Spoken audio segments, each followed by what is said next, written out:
Bonjour et bienvenue au Daily Passion où nous sommes à Lausanne en collaboration avec Baka News Network. Aujourd'hui, nous allons vous parler spécialement du Café de Grancy qui est une adresse plutôt connue dans la ville lausannoise. Nous sommes à proximité du café, c'est-à-dire sous gare. Sous gare, cela signifie que tous les quartiers de Lausanne sont sous la gare, ça porte bien son nom.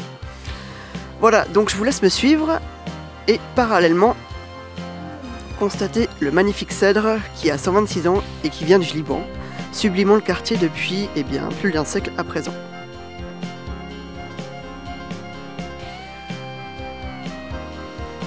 Et directement vers lui, nous avons le magnifique Café de Grancy avec sa vitrine et plusieurs personnes se désaltérant à l'intérieur. Je vous laisse me suivre à nouveau, peut-être pourrez-vous profiter un petit peu de la terrasse, et lorsque nous serons à l'intérieur, je pourrai vous montrer comment il est et nous pourrons passer à l'interview avec deux personnes qui ont accepté de dévoiler plusieurs secrets du Café de Grancy.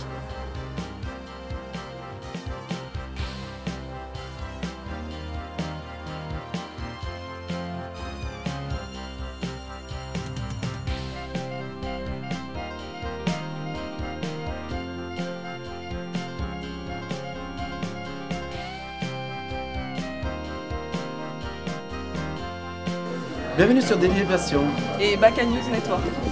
Nous avons la possibilité d'interviewer Mahmoud Malichi et Fanny Sueur qui répondront volontiers à nos questions. Donc je vais commencer par monsieur. Désolé, je suis pas galant. Qui êtes-vous exactement par rapport au Café de Grancy? Alors, moi je suis le gérant du Café de Grancy et associé en même temps. Donc quelles sont vos fonctions du coup en tant que gérant? Les fonctions, c'est un peu tout ce qui concerne le café, que ce soit les horaires, que ce soit la carte, que ce soit les boissons, tout ce qu'il y a à faire à peu près dans un restaurant. D'accord. Et comment vous êtes arrivé ici? Alors, moi je suis arrivé en 2005, donc après une année d'ouverture du Café de Grancy, via monsieur Roduit qui était déjà là, et puis parce que je le connaissais déjà, et puis j'ai commencé quelques heures par semaine à peu près, et puis l'aventure finalement ça ne s'est jamais arrêté. Donc pour ceux qui nous écoutent, qui est monsieur Roduit? Monsieur Roduit, c'est un autre associé du Café de Grancy, aussi de la Brasserie de Montbenon et le Café Saint-Pierre. Avec Anne Pité, c'est les deux qui ont eu l'idée d'ouvrir le Café de Grancy en 2004. Et puis ensuite le Saint-Pierre et ensuite la Brasserie de Montbenon. D'accord, merci pour ces précisions. Mais je vous en prie. Alors à présent, je vais passer à la chef cuisine.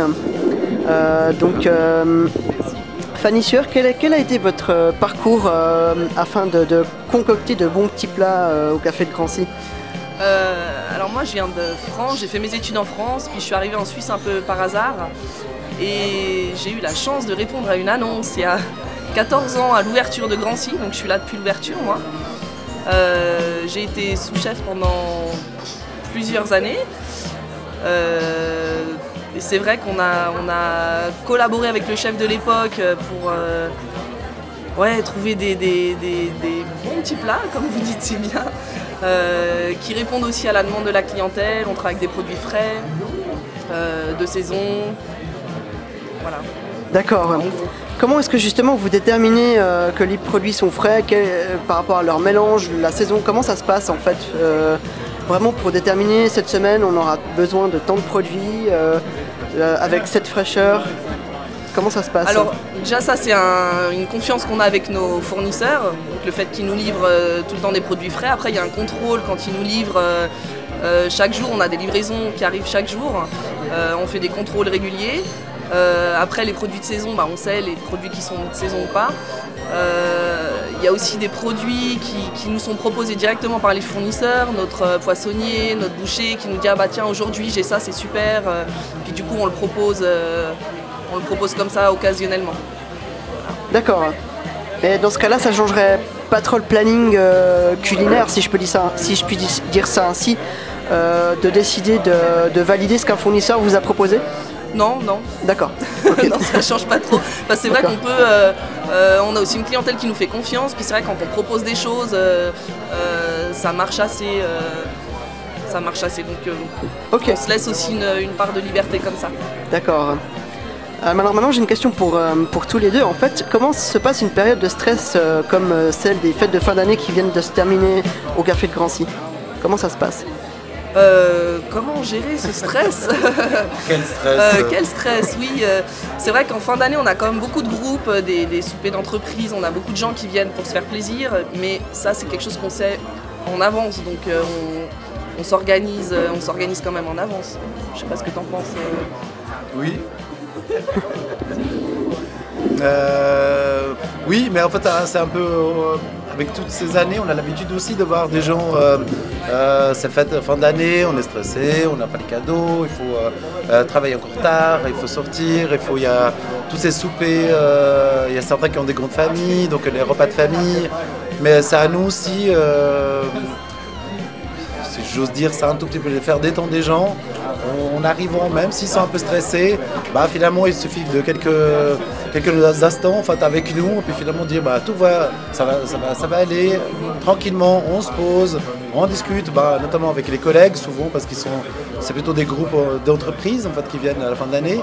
Puis c'est à nous en fait cette température qui est un peu stressante en arrivant, c'est à nous aussi malgré les difficultés de la fin d'année de faire baisser, puis finalement dans les 20h, chaque soirée, on est plutôt dans le calme.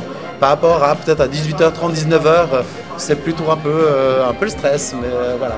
Mais qui sont d'habitude, finalement, c'est pas plus compliqué que ça. D'accord. Je sais que vous organisez des brunchs tous les dimanches. Comment est-ce que vous vous occupez des quantités? Donc là, je pensais plutôt par rapport à Fanny, la question. Oui, alors c'est aussi une question d'expérience. Depuis 13 ans qu'on est ouvert, on a fait quand même pas mal de brunch. Donc on sait quand même plus ou moins d'une semaine à l'autre combien on va faire. Et puis on se renseigne aussi de l'état des réservations. J'organise les commandes en fonction de ça. Est-ce que vous vous rappelez des premières fois où c'était peut-être plus difficile, voire encore plus stressant d'organiser les brunchs? Alors je me souviens du premier brunch particulièrement parce qu'on a ouvert sur un brunch. On pensait faire un petit brunch. On était peu nombreux et c'était vraiment la course. Donc déjà dès le lendemain, on avait deux jours de brunch. Dès le lendemain, on a adapté en fonction parce que c'était vraiment la course. D'accord. Je sais que vous organisez aussi occasionnellement des événements, comme par exemple des lotos. Enfin, qu'est-ce que vous faites régulièrement dans l'année et comment vous préparez tout ça? Je ne sais pas qui va répondre là exactement. Moi, les deux. Oui, les événements, ça fait, c'est très loin comme un événement. Ouais, les événements. Enfin, pour dire, ouais, nous on a fait surtout dans les premières années de Café de Grancy. Après, par la suite, on a laissé pas mal de place au Café Saint-Pierre. Ensuite, la brasserie de Montbenon, c'était aussi une tradition. Voilà, les restaurants qu'on venait d'ouvrir, c'est de s'occuper en fait, de beaucoup. Avoir du temps pour s'occuper en fait, d'un restaurant. Et ici, on a gardé le loto de Grancy parce que c'est très sentimental finalement. À l'époque, on a appelé le loto de Grancy de Noël. Et puis finalement, c'est un événement qui ne bouge jamais, qu'on fait chaque année. Et puis avec le temps, on fait plutôt des événements plutôt autour des soirées, mais plutôt autour de la nourriture. On a fait la soirée sud-américaine l'année passée. Cette année, ce sera Alsace.